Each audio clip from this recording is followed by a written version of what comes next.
Vi ste bili mentorica potujoče razstave, ki zdaj potuje po Gorenjskem, to je Koledar. In sicer bila je ta razstava tudi že v Ljubljani, trenutno pa gostuje v galeriji Avle občine Radovljica. Kako ste prišli sploh do ideje za ta koledar? Gimnazija Kranj tradicionalno vsako leto pripravlja koledar.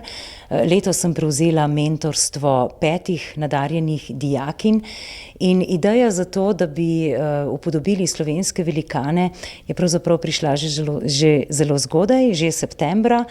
In s tem tudi tehnika oziroma način upodobitve.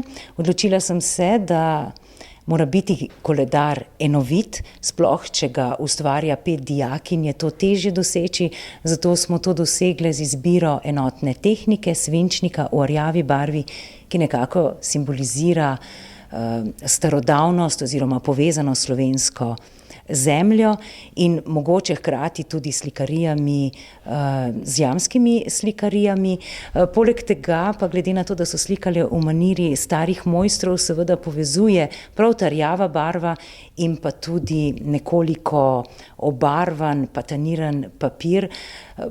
Koledar oziroma te portrete z starimi mojstri, Leonardom da Vincijem, Michelangelom, Monejem, Rubensom, denimo, ki so delali zanimive skice, torej študije, preden so naslikali pravo umetnino. No, in tudi naše dijakinje so pravzaprav naredile študije glave, ki so končne umetnine, za vsak mesec eno.